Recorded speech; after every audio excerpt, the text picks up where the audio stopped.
Hi, I'm Blake Rayhans.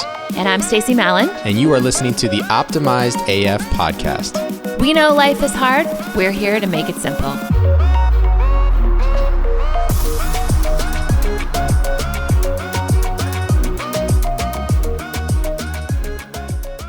Hey, everybody, and welcome to another episode of the Optimized AF podcast. This is Blake.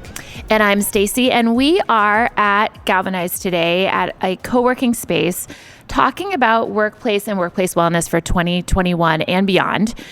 We obviously know what happened in 2020. We've talked about that quite a bit, but we want to talk about the future of work. And we felt like this was a great place to start today. And we have two guests with us, Dr. J, who will be familiar to all of you from prior episodes, and Greg Lim, who's going to introduce himself and his entrepreneurial background and what he's bringing to the table today. So Dr. J, want to start? First of all, we're grateful. Thank you for having us and just for all your energy and for putting amazing content out to the community. And I couldn't be here or do this without my partner in collaboration. This is my buddy, Greg Lim. Will you introduce yourself, Greg, and just give a little background? And dude, don't be shy. Unleash your wisdom, baby. Well, likewise, really appreciated the opportunity to be here today. Like a lot of entrepreneurs, wear many hats. Galvanized residence. This is my home, 9 to 5, 8 to 6 most days. New father with a 4-month-old baby, and an entrepreneur, founder of Persosa, and Dr. J's business partner in Human Elements. So, really excited. I think there are lots of topical things we can discuss today about health and wellness and what's going on from my perspective as an entrepreneur. No, that's great. We really appreciate you guys being here. I love what you just even started us off with there, Greg, because, we all do that. It's like we got this ingrained in our minds of, well, we work 8 to 5. No, we don't. To start, or 9 to 5. No, it's 8 to 6. No, it's 8 to 7. And then I've got a 4-month-old at home. So my sleep's kind of not the way I want it to be, right? So we're all dealing with these challenges. And Stacie, you mentioned it, 2020 threw a lot of things out our way. So in the workplace, wellness has been in the past, I'll summarize it way down for a lot of organizations. It's just been physically focused, right? Let's get everybody a gym membership. Let's put a little bit of a focus on it, or at least say we're interested in the well-being of our employees. But really, what does that do for us anymore? Things have changed so much. And I think there's been a cost containment element and focus of well-being. We want to drive down the bottom line. But when we were talking, actually, Blake and I were kind of pre-showing in the car this morning, one thing that is become more relevant is also the way that we have to help organizations evolve into the fact that every individual is different. So how do we prepare our leaders to have those conversations? So maybe we can start there. What is your advice, or what are you seeing organizations do to help prepare their leaders to have those conversations? Because I think in 2021, that's where wellness is really starting in that relationship. First of all, I think it's really important to talk about the evolution of leadership. Many years ago, my wife and I were guest speakers at a conference in Canada with an amazing author named Lance Secretan, who originally was the CEO of Manpower, which was one of the largest temporary agencies many years ago.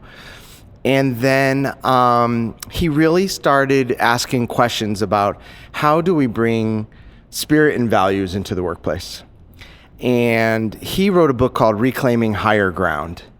And when I read this book, I was like, oh my gosh, this is an absolute delicious gold mine. He is speaking my language. I have to meet this guy. And I called him up and I basically tracked him down. As you guys probably know by now, I'm not shy. And I said, this is 100% what we want to do. I have always dreamed about increasing people's overall well-being and helping organizations decrease their bottom line, increase morale. What does that look like in terms of really increasing healing and collaboration within a culture? And back then, this was 1999, and Wellness Council of America was considered, maybe just beginning or a little bit more on the fringe. And when we were at his conference, he said something that was so profound. He said, eventually we will learn what servant leadership means. Originally, the model was, how may I tell you what it is? Then it evolved into, how may I show you what it is? And then eventually, he believed the model would evolve into, how may I listen into how I can best serve you? And when I heard that, it was such freedom for me, because ultimately I wanted leadership and what does it mean to create culture to be a collaborative experience, not an authoritarian experience. And healing, if you really think of it in terms of a partnership, is the ultimate example of collaboration. It is no longer, I am the doctor, you are the patient. It's really, how may I serve you? How can I best help you access your greatest tools and gifts so that you can regain a greater quality of life? And I think that is the beautiful model of how leadership slowly has evolved, and there are organizations that really embody this philosophy today, whereas years ago it was really a little outlandish. And obviously we have a way to go, otherwise we wouldn't even be talking about it. But this is no longer alien speak, which is great. Well, it's becoming more, it's been put into the hands of the leaders more now than I think it has in the past. Stacie, you and I were talking about the fact that a lot of organizations purposely told leaders, we don't want you guys involved in this.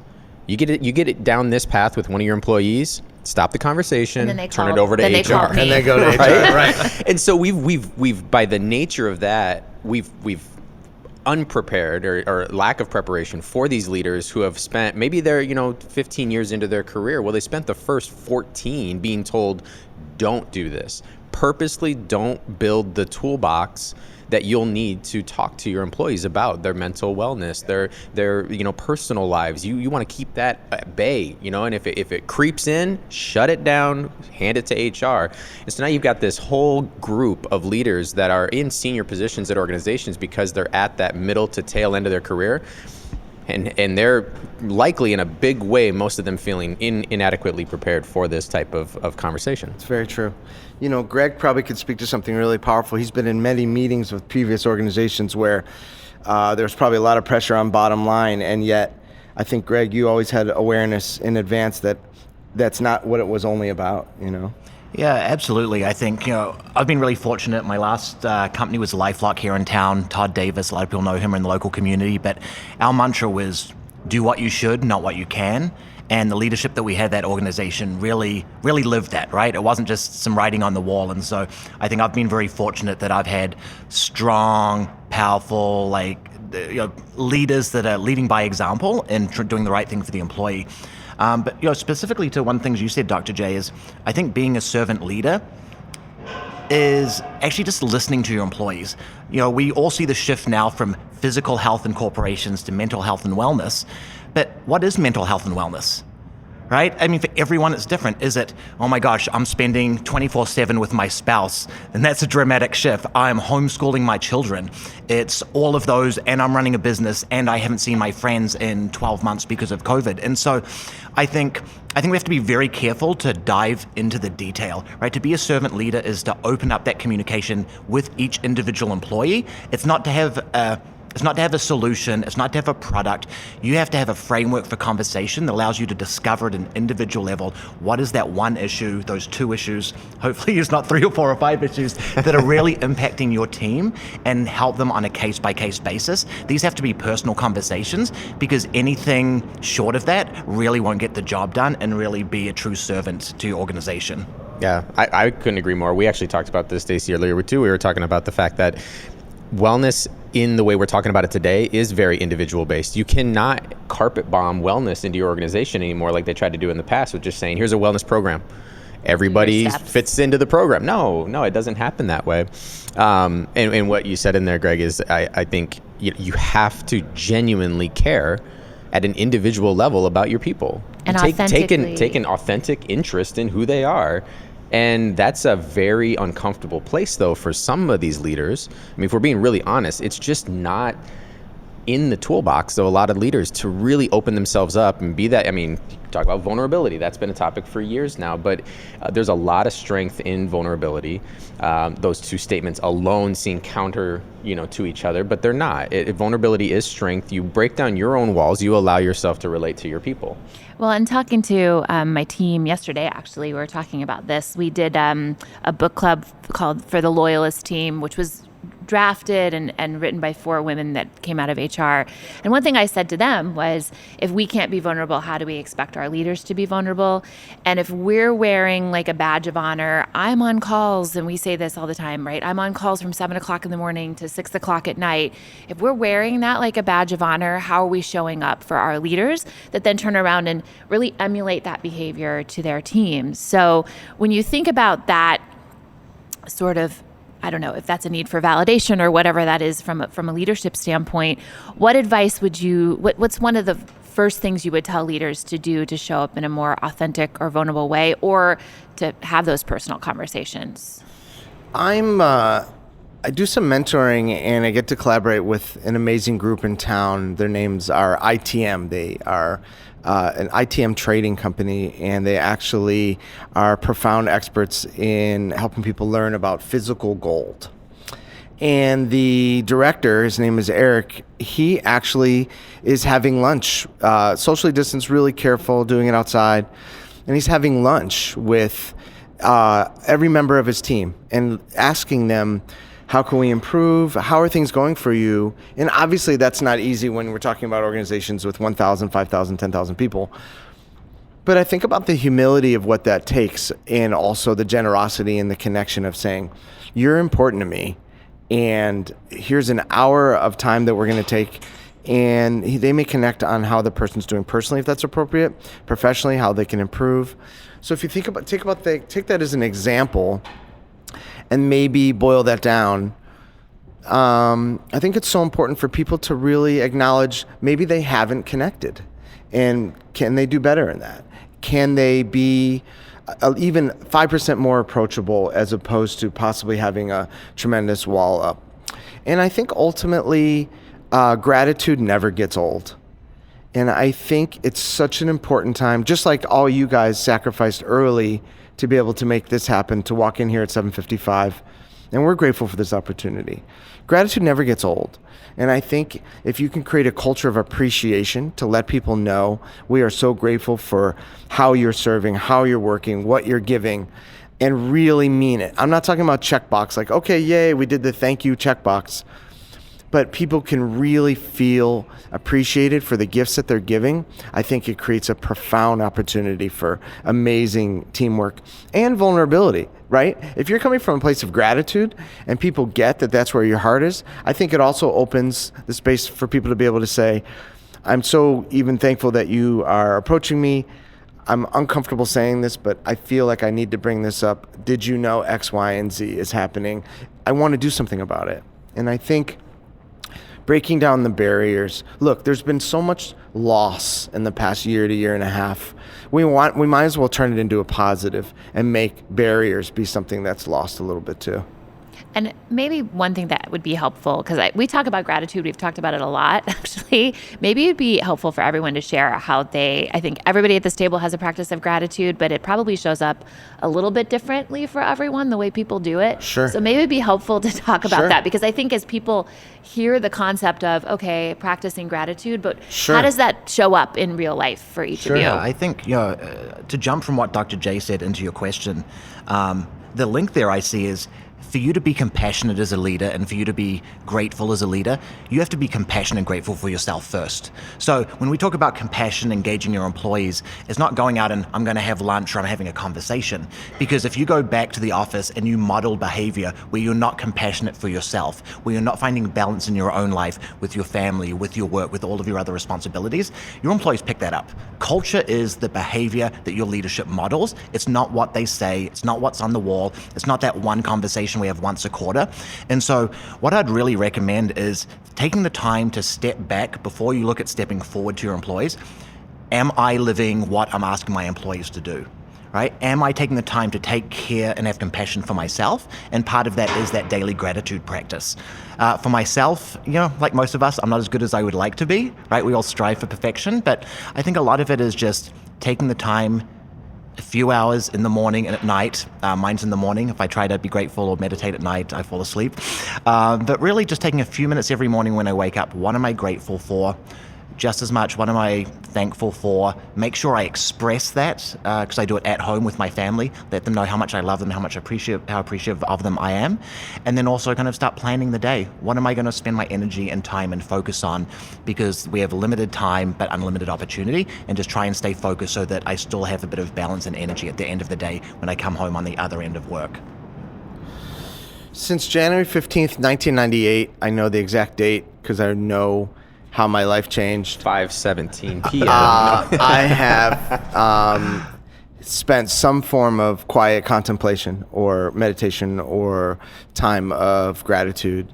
And I do it every morning. Sometimes maybe it's only 5 minutes, but the objective is to do anywhere from 5 to 15 to 20. And it's a personal practice of how I can really connect and fill up so that I can give my best during the day. And, I think I had so much opportunity growing up that I think I had to really learn how fortunate I was. And now that I've been able to really reflect on that,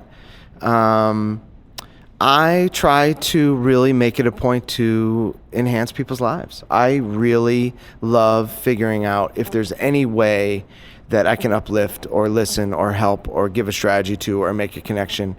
And it's fun because, there's this funny mythology that life is about what you get. And at the end of the day, I really think it's, you end up realizing what did you give. And whether it's a client walking into our office and I just say, I'm so thankful that you made the drive. We have clients that drive to us from Cave Creek to Ahwatukee. We have people that see me on a regular basis, see our team on a regular basis. And just literally acknowledging that it took a consciousness step to choose health, to choose wellness, to choose to regularly participate in an active way of being a co-participant in their healing. And I love gratitude notes. I love being in appreciation. I've never knew this till recently. My name, Jason, rhymes with appreciation. And I love that. I love experiencing the gifts and the magic of life when I can constantly connect to a state of appreciation. Yeah. That's great. I mean, for me, gratitude, again, like you said, I'm not as good at it as I would like to be. My intention is always to have it really come to my day regularly in usually it's in 3 ways. And one is just individually silent time to be grateful. And I just try to point out a few things that I have going on currently or things that have been part of my week. Usually it's the recency, that I'm thinking about. The second is, and I would say, I've kind of always felt I've naturally been this way, but I've been able to see the silver lining in things. And so for me, I've found that actually takes the form of gratitude, because a lot of times I'll find a situation where from the outside looking in, an outside party would look at it as like ooh, that happened, kind of a real negative thing to it. And I've always tried to really just naturally say, yeah, but what did I take from that? Like, what did I learn? What was the experience? Why did that help shape me? Whatever the mindset is. But I've found that actually ends up taking the form of gratitude in a lot of ways. And then the third one is an intentional effort I make with my kids. I have young kids. We've talked about this before. At 3 and 7, I really hope to instill certain foundational things that are concepts a little difficult for them to grasp at those ages now. But for me, what I do is every single day I ask both of them, what was your favorite part of today? And what was your least favorite part of today? And why? And they despise it. They'll grow to love it. I'll play this episode for them in years to come. They won't grow to love it when they're teenagers. It'll take longer than that. I know. I'm living in that blissful ignorance of they're going to love this. But usually, it's when I pick up my daughter from school, it's right when we're in the car. What was the favorite part of today? What'd you learn? What did you struggle with and, why? And we'll have a little brief conversation about it. At the dinner table, we always say grace before we eat our meal. And in that, I encourage them to be part of that whatever we're talking about, and usually we're saying, we're grateful for, we're thankful for, because the word gratitude just is a little bit lost on them at those ages. So they usually get it through the form of, we're really thankful for the food that's in front of us, or we're really thankful for our dog. The simple things, but I love hearing what comes out of their mouths because it reminds me me to slow down and be like, I am really thankful for our dog. Yeah. She brings so much joy to us when we come in the house. It's something we take for granted because it's there. So the third one for me, like I said, it's something I try to do for them. But Jay, you said it so perfectly. I get so much from it, though, by just an extension of them reminding me that at 3 and 7, what they're thankful for are the same things that I should really be stopping to recognize.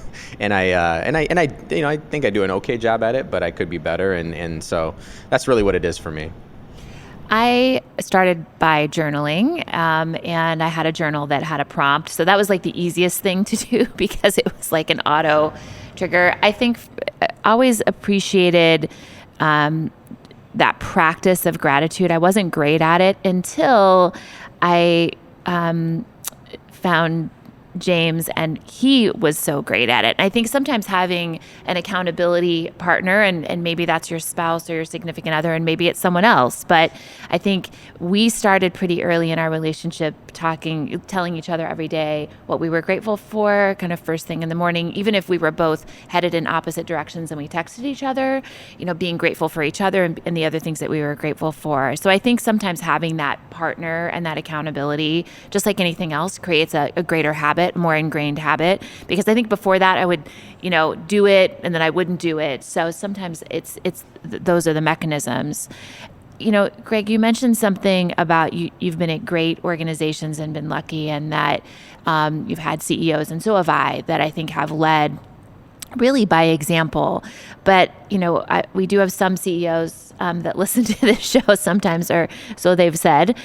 So what advice would you give in 2021 in the workplace that we're going to be in some organizations now saying people should come back into the office, and others saying there's still can be distance or flexibility. What advice would you have for leaders regarding, how can they help their organizations drill into individual wellness and set the stage and set the example for well-being?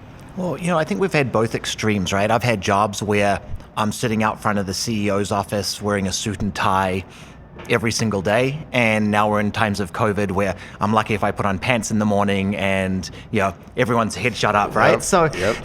And we know both models work now. That's the beauty of this. So everything's on the table, and just like we mentioned before about personalized compassion, personalized solutions, everyone's different. I believe that's where we're moving to from a workplace perspective. There are people that, with all the distractions that they have and the luxury perhaps of going into the office every single day, and that's where they work best. And we're going to have other people, because of their personal work-life balance, they want to be at home every single day. We've found we can communicate regardless. And so I think that same approach, that whatever we're doing is personalized, whether it's healthcare, whether it's work schedules, I think we just have to ask broader questions, which is not how we're going to be structured. Is it 3 on, 2 off, 2 on, 3 off? But start having that conversation with our employees. What do they want? Why do they want it? And by having that compassion, that understanding, those conversations, I think it's going to help us find better solutions. So I don't really have an answer, but I think the answer is your employees will tell you. You just need to have that dialogue and have an open mind about a solution, and that solution doesn't have to be the same for everyone. I think that's what's going to help us really get to the best place as organizations. I think that is great. When I was listening to you, what I thought of is from a CEO's perspective, from a business leadership perspective, when you're thinking about how to individualize how we do our work going forward, if you're listening to this and you find yourself worried about people continuing to be remote, if the thought of your workforce being at home makes you a little uneasy, I think the question lies in the why, right? Because unless your business model dictates that your employees be physically at your business, because maybe you're retail, right, or a restaurant, okay, barring that industry or those industries where you need employees physically there, if you have a really large worry about people balancing what works for them, and if that means being at home, I would challenge you to ask yourself, what don't you have in place today that makes you worried? Because I think we've worked with several organizations, Stacie, where in a big way, there's probably more reasons than just this, but it's because you haven't done a very good job of setting very clear expectations on goals and what does performance look like. You haven't put a good system or playbook in place that allows you to give them the space to do what they know they need to do with regular checks and balances along the way that are built in, so you feel good and comfortable that they're performing. And when you don't have those in place, that's why you're sitting there going, I don't want my person at home. How am I going to possibly know that they're doing what they're doing? So if you do feel worried and you do feel challenged, maybe stop and pause for a second and say, is there an opportunity for me to change a little bit about how my business operates that gives me better peace of mind, knowing that my people are at their best when they're where they need to be, whether it's in the office or whether it's home. And we've got the system in place to keep it all together. And ultimately our business thrives, our customers are happy. Yeah, I think that we're in a space right now talking about gratitude, to be able to step back and be grateful for what did we learn in 2020. And I think organizations that there were a lot of things uncovered, I think, in what was functional and dysfunctional for some organizations, right? As people immediately went remote, they had about a week to transition into a remote phase. What are the aspects of your business that were really doing well, and did you falter or stumble at all? And what are the aspects of your business that you feel that I guess maybe you thought were going better than they actually were when things actually shifted outside? To your point, goals, I think, came up quite a bit. I think bringing it back to well-being, I think it's an interesting, and you talked about the history of well-being. I've been doing wellness for a long time. And one of the interesting things for me about 2020 was everybody sort of put wellness on hold for the year of 2020, which I thought was ironic. Like, of all the years that maybe we should be talking about well-being, there was such a focus, right, on what was happening and what was in the news and all the stress that was going on. So, what do you think outside of the individual, pieces that we've discussed? What are the other elements do you think are going to be critical for people to think about for well-being in 2021? If you think about parenting or if you think about relationships, there's obviously some things that are non-negotiables, right? Like if you want to have an amazing relationship, it's probably a good idea to be a good listener, to be compassionate, to be collaborative. If you want to be a great parent, obviously there's a power in showing up. There's a power in having healthy boundaries. There's a power in being loving. There's a power in being appropriately affectionate. There's a power in also having limits. There's non-negotiables. So if you take those sort of analogies over towards health and well-being, there are non-negotiables that have to exist in order for people to thrive and physiologically adapt and ultimately access a state of resiliency. It's really hard to be optimistic, for your cells to renew and to be remotely available and clear if you're not rested. Hands down. It's really hard, especially using desert as an example, for flowers to grow without water. It's really hard to live life without being hydrated. It's really hard to have the most beautiful high-performance vehicle in the world if you're putting poor fuel in it. So there's obviously a whole coaching opportunity around what does it mean for people to be fed. It's really hard to have a great quality of life without physically moving your body. We have probably a huge piece that we'll have to talk about is my hunch is, even though probably people maybe have the opportunity for more breaks than they've ever had since they are working from home and maybe not driving an hour and a half, people are more sedentary than I've ever seen, partially due to the fact that they are sometimes overwhelmed or emotionally shut down and not connected to a great state of optimism. So then they're not choosing behaviors that actually help them more greatly access those states, if you follow what I just said. I won't try to say that again. Something I talk to a lot of people about is your ability to hear my voice right now, your ability to taste a strawberry, your ability to use the restroom is contingent upon the power of your nervous system. Years ago, that was a foreign principle, and now people are starting to understand that this is their being. It's not like my mind is separate from my body is not separate from my mind. Walk around with a thumbtack in your shoe all day long, and odds are it's going to affect your mood and your overall quality of life. Experience a challenge in something personal and professional, and odds are it's going to affect your physiology. That used to be outer space concepts, and now people understand that there is an interrelatedness between our mind, our body, and our overall quality of life. Helping people learn about what are non-negotiables, things that are so incremental and instrumental for helping people heal, is a huge opportunity in organizations, provided that it's delivered in a way where It's not preachy, it's not our way or the highway, but here are some amazing strategies that are tried and true no matter what amazing research university we go to. It's undeniable that if you want to live life in the greatest state of well-being, it's hard to not have these ingredients in place. Yeah. All right, now I think we're going to kind of wind down part 1 of part 2 of this episode with Dr. J and Greg. We're going to come back for part 2. Please join us next week. Hey guys, thanks for listening to our show. You can find Blake and I on social media channels at Blake Greyhans and at Stacie Mallon. Be sure to follow Optimized AF on Instagram and rate and subscribe to this podcast on iTunes. See you next time.